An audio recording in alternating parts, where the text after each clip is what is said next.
Hey guys, this was an HP Omen Prebuilt, which was made in 2018, but a couple weeks ago, I took all the components out of this, minus the power supply, and I put it into an NZXT H510i. So from that, I have this case. Along with swapping cases, I also swapped a power supply out for a more powerful Corsair CX650M. So in this video, I'll be actually trying to remove everything from this case and maybe sell it on. So as you see, this case is pretty beat up. The entire top of it is bowed in, since this thing is made out of really weak metal, and putting anything on top of it for longer than, I don't know, an hour or two will probably bend it in. And it's been falling apart for the past year and a half, so yeah, this case is really badly made. As you'll see later in this video, this case is also not made to be disassembled at all, and it's really hard to work on. So let's get into this. I first started by unscrewing the power supply screws. This is luckily normal, so there's no extra screws, it's just 4 screws at the back of the computer. If you unscrew that, it lets the power supply loose and you can remove it from the computer safely. But there's actually cable management, which I was thinking was good since HP knew how to cable manage, but later in this video you'll see why that's not good and this is a mess. I then began to unscrew the fan, which seems to be normal. There's no extra screws, it's just 4 screws on the back, and then you can remove it.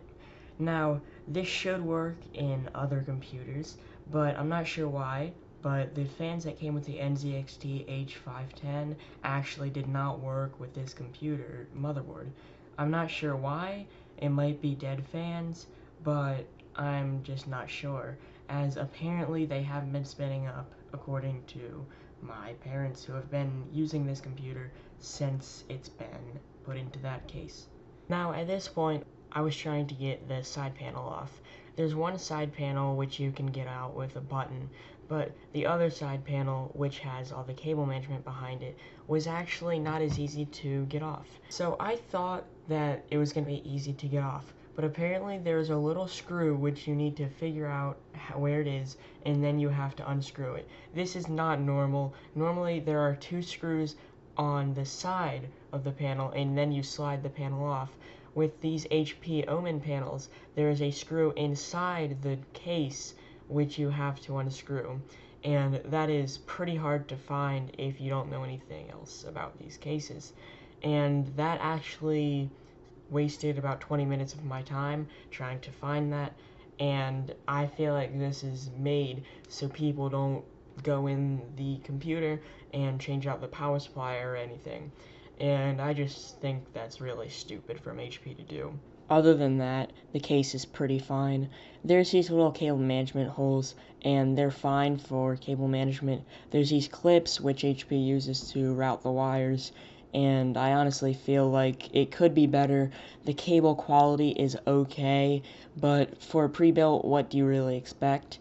And yeah, HP did okay at cable managing this. I just feel like they could have really made this side panel easier to remove. I don't know why HP doesn't want their own customers inside this case, but the people who are buying this are the people who want to get inside the computer case. This would be fine if you did this to a lower end computer or one of your workstation computers or something, but this is supposed to be a gaming PC, which this is an older model, but their newer models are still the same. They use the same cases from what I've saw, they just have a bit of a difference. The side panel's still the same, I believe, but this is still really annoying coming from HP. So I have the Corsair 220T case in my personal computer build, and this case is easy to work in. You can remove the hard drive bays, which you can't on the HP computer. If I want to get into the side panels, both of them are really easy to remove. The glass is really high quality, and it's got amazing airflow, which this HP computer always had overheating issues, and yeah, pretty much this HP computer is just terrible. I don't understand why anybody would buy this. I really do regret purchasing this, but yeah, this computer is just one of the worst pre-builts in general, and I don't understand why anybody would buy an HP pre-built out of everything that you could buy. I recommend, if you have to go for a pre-built, to just get something that's build to order, because all pre-builts are gonna suck, and you should just build your own PC or get build to order. So yeah, thank you for watching this video. If you like this video, then a like is appreciated, and yeah. This is considered a second follow-up to my HP is a terrible company video, or maybe a third follow-up, since I made that video on this HP, the same computer, about a month and a half ago. So yeah, thank you for watching this video once again, and goodbye.